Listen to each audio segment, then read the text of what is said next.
This presentation is on personal search engine optimization. What that means is tweaking your online materials so they're more likely to show up higher in online search results with Google or DuckDuckGo or Ecosia or whatever search engine someone is using. Please remember that, like with all things technological, the technology of search engines, the way they work, the way the algorithms work, and these tools are constantly changing. So consider this sort of an introduction to the sorts of things that you can think about to make yourself more easier to find online, but also know it's a good idea to always do a little extra research to find out the latest and greatest information. And again, this was adapted from Guide to Personal CEO for Job Search and Careers by Susan P. Joyce. Okay, I know LinkedIn can be annoying. So think, in addition to LinkedIn, of more specific places you can create a profile or search or post your work. There are nonprofit organizations like idealist.org and workforgood.org. There are freelancing websites like Upwork, Fiverr, Guru, People Per Hour. There are employment agencies like Aquint, who specializes in creative professionals. You can have a personal website, you can have a personal portfolio on your website or on another site. There's also a bunch of different interest communities oriented around specific careers. So if you're interested in graduate school and higher education, you can get involved with academia.edu or researchgate.net. If you're a graphic designer, there's Behance. If you're a photographer, they use Flickr a lot as a social network. Musicians use social networks like Hendrix and Vamper. There's also professional organizations for different careers. AIGA is the Professional Association for Designers. There's the Society of Professional Journalists. There's a Podcast Professionals Association. You can just search around and find the professional organization for whatever career you're interested in. And don't forget, there are also small business development centers. If you're an entrepreneur, if you're starting your small business, there are organizations out there that are devoted to helping small businesses get started in their area. So these are all additional ways you can network and get found and build your career besides just LinkedIn. However, 98% of employees prefer LinkedIn as the online network to search for employees. So whether you're there or at other job sites like Indeed.com or on other networks and platforms like we just talked about, there are things you can do to make your profile or portfolio show up higher in search results. This increases your chances of being recruited for a job without applying or being found by potential clients if you're freelancing. So look at ads and employee profile pages for positions that you have had or want to have, and notice the specific job titles. Make these keywords that you use regularly. Use the exact wording in your resumes, websites, portfolios, profiles, etc. So, for example, a recording studio runs an ad for a project manager.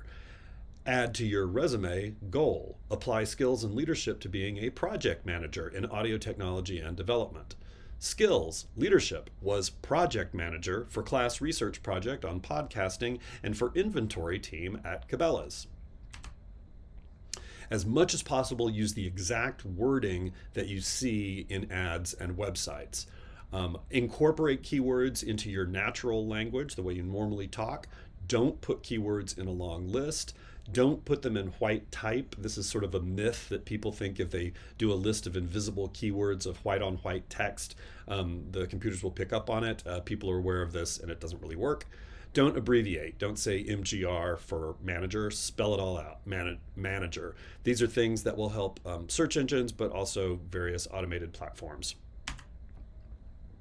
Follow your keywords with specific details, especially quantifiable ones, things that you can count and summarize in numbers. So for example, I was project manager for inventory team at Cabela's, organized communication among a team of 8 staff, set priority for inventory of over 3,000 items at 2 store locations over 5 days of inventory each year, delivered daily reports to supervisor. Notice you don't have to use complete sentences in this type of writing, resume, personal materials you'd be putting online. You just want to do, you could also do this in bullet points so that it's just a clear list of like, here is what I did. Proofread, proofread, proofread. Search engines, artificial intelligence, Grammarly, there are many typos, misspellings, words that have misspellings have other meanings, homonyms, homophones. There are lots of things that automated systems will miss, and if you have these in your online materials, they're going to make you look unprofessional. So, for example, an employment specialist searched her LinkedIn network and found these.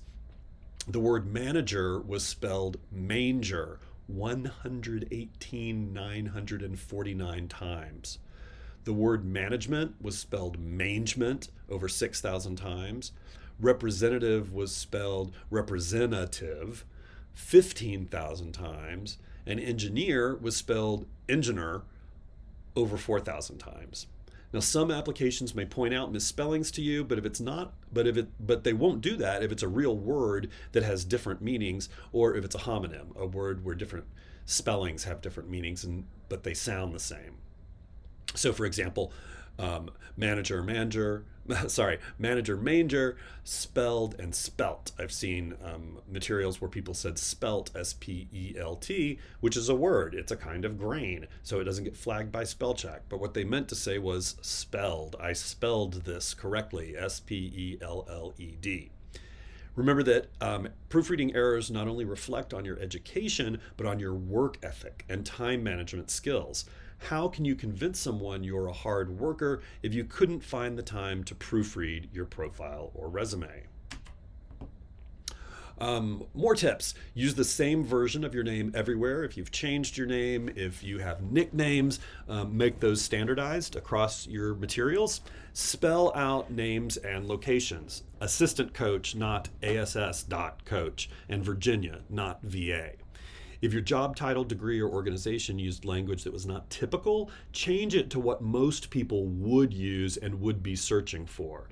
So if you work for some little startup and your official title is Chief Buzzmeister, right? Change that to social media manager. That's what people are searching for. If you were doing news gathering and reporting, you might just change that to journalism. That's, again, a word that more likely people are to be searching for.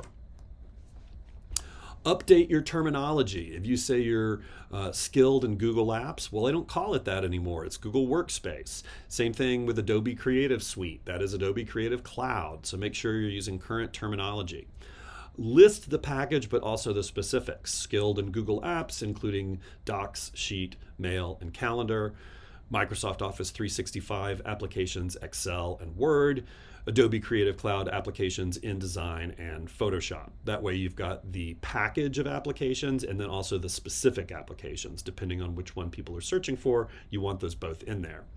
And if it's an app that isn't immediately familiar to other people, you might describe what it does. So for example, say Audacity software for audio recording and sound editing, or Beethoven tools for artificial intelligence AI generated music composition. Google yourself. If you haven't done it before, do it now. See what's out there with your name.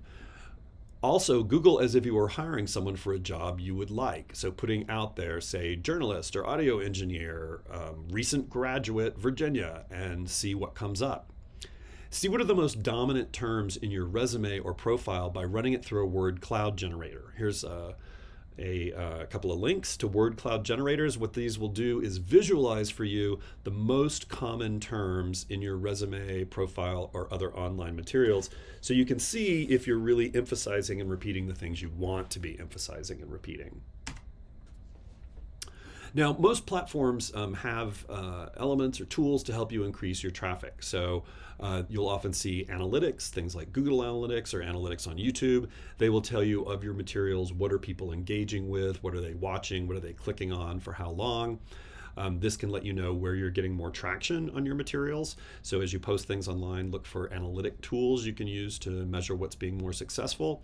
The other thing that's important is to take the time to fill out tags, keywords, descriptions.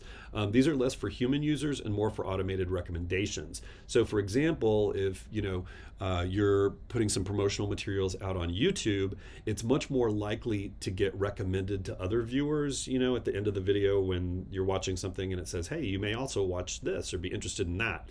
YouTube does that on their own. And so if you have a good, thorough, detailed description in your video, solid keywords, tags, all those sorts of things, it's more likely for YouTube to pick it up and recommend it to other people. So don't skip on the description and other information fields. Okay, so there's a variety of things you can do to help yourself get noticed online. But like I said, remember these are always changing, so be sure to research the latest and greatest as you prepare to graduate.